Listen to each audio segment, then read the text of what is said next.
Hello people! Happy weekend dito sa Saudi. Dahil Friday, possible na hindi dito sa bahay ang kain. At hindi nga ako nagkamali dahil tinanong ako ni amo kung gusto ba akong sumama. Doon ba sila mag-lunch sa kanyang kapatid? Sabi ko naman hindi dahil marami akong gagawin. For the char lang dahil mag-vlog tayo. Pagka ganyan na nagtatanong, ibig sabihin, hindi ka masyadong importante na sasama. Ang mga naiwan kasi dito sa Riyadh na alaga ay 2 na lang, tapos malalaki na. Hindi na kailangan bantayan. Mula kahapon, kanina, until bukas pa siguro to, makulimlim, malamig, maulan-ulan ang panahon dito sa Riyadh. Kaya naman naisipan kong ang ulam ko for today ay tinola. Kaya umaga pa lang, bago ako nagkape, nilabas ko na itong chicken.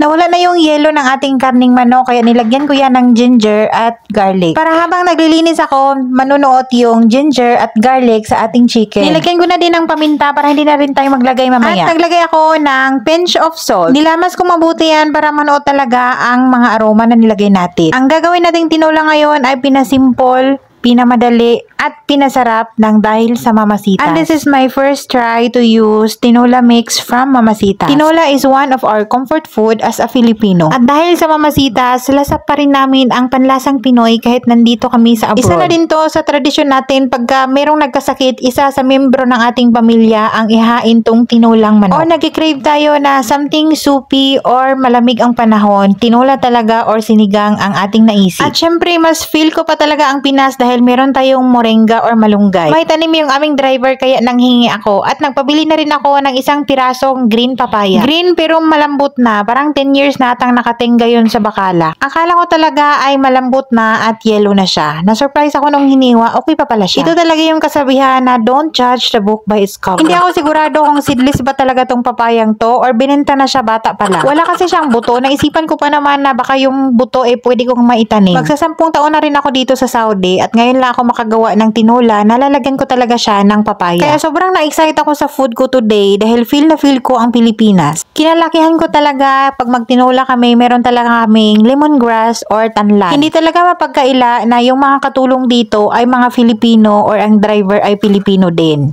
Kasi nga, yung little garden ng mga amo ay ginawa ng vegetable garden. Kita nyo naman, sobrang healthy yung aming tanglad. Dati kahit lahoy, wala kaming panglahok, meron lang kaming tanglad, okay na yan. Ang sabi ng mga nakakatanda, isipin na lang daw na paan ng manok yan. Yung iba naman ayaw ng amoy ng tanglad, pero ako gustong gusto ko siyang amuyin. Yung amo ko naman, yung trip niya to ay gagawin niyang tea. Magiging lemongrass tea. After ako naglinis ng aking linisin, bumaba na agad ako sa kusina para magluto ng aking lunch. Habang yung mga amo naman sa mga oras na yan ay nakaupo lang sa sala at naghintay nga sa oras ng alis nila. Inapat, naglagay ako ng konting oil para isi-sear natin yung ating nakamarinate na chicken sa ating ginger at garlic. Isi-sear lang natin yan both side para mag-golden brown lang yung kanyang mga balat. Laking tulong talaga yung ginger dyan para mawala yung lansa ng manok. At ilagay ko na din yung tanglad or lemongrass. Meron tayong cuts na white onion, nilagay ko na. Yan yung mga tira-tira or leftover na onions from ginawa nating mga salad nung nakaraan. Meron tayong tubig from the boiled chicken nung nakaraan at isa pang chicken breast, hinalo ko na lang din. At ito na nga, papasarapin natin lalo yung ating tinola by adding Mamacita's tinola mix. At sobrang na-amaze ako sa mixture na ito dahil hindi na ako nag-add na kung ano-ano pang pangpalasa. Wala akong in-add na magic sarap, walang bitsin or walang broth cube. Yung asin na nilagay ko kanina sa chicken pag marinate, yung pinch of salt, yun na yun, hindi na ako nag-add ng salt dyan. At nagdagdag ako ng kunting tubig dahil feeling ko mabibitin ako sa sabaw. Pagkatapos ko nilagyan ng tubig, tinakpan at lutuin ko yan ng mga 25 years. At oras na para himayin natin yung ating malunggay. In Bisaya pa magharos tagkamunggay. Feel na feel ko sa mga oras na yan at sa Pilipinas ako. At dahil sa may tanim ng malunggay ang driver dito, lagi na tayong magsasabaw. Oops, 1, 2, 3, smile muna tayo with pitok-pitok sa mata. Yung mga amo namin, pati yung mga kapatid ng amo namin, naghahanap na rin ng moringa kasi nga maganda daw yan sa katawan. Ang tawag ng amo kong babae dyan ay superfood. Nung pinanganak niya si Basma, ito yung madalas na ihain ko sa kanya para magagatas siya. Gusto niya kasi breastfeeding pero wala siyang gatas. Kaya naman binida ko sa kanya yung moringa at talagang naghanap talaga kami ng moringa para sa kanya. Hinahinaan ko lang yung apoy para dahan-dahan lang siyang maluto.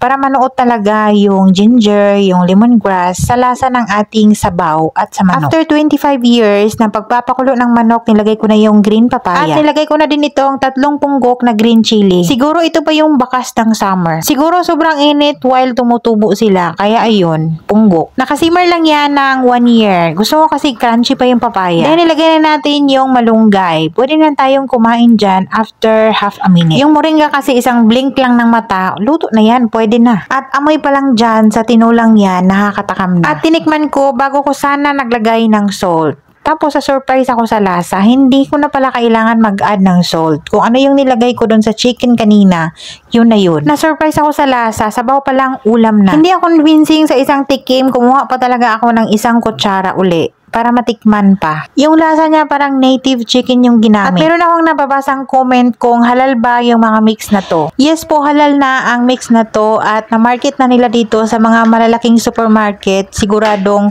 halal na yan dahil hindi naman ibibenta yan dito pag hindi halal. Nandito tayo sa bansang Saudi, sa bansang Muslim country, kaya lahat ng nandito ay halal. Dito sa Saudi, hindi ka mag-worry kung yung kinakain or binibili mo ba ay halal or hindi. Kasi lahat ng foods dito, lahat ng binibenta ay halal na. At for today's lunch, sige, achieve na achieve ang cravings ko sa sabaw. Sakto sa makulimlim, malamig-lamig at maulan-ulan na panahon.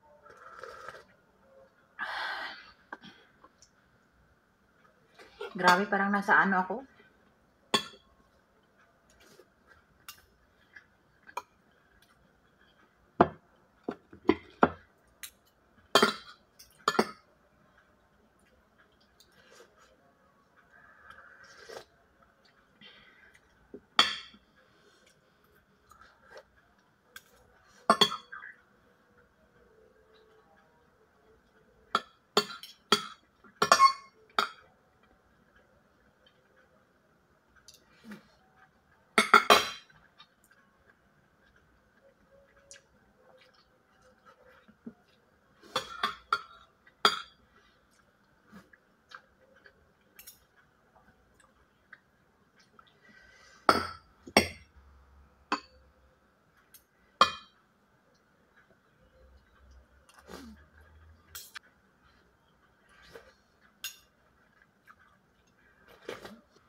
At tag-mute na tayo dyan dahil prayer time na. Medyo maingay. Marirate ko talaga yung Mamasitas ng 10/10. Maraming salamat Mamasitas sa tiwalang binigay nyo sa akin. At talaga namang dati pa talaga Mamasitas talaga ang choice ko. At talaga namang hindi ako nabigo sa lasa. At syempre iti-treasure ko kayo dahil first PR ko kayo. Kaya maraming salamat.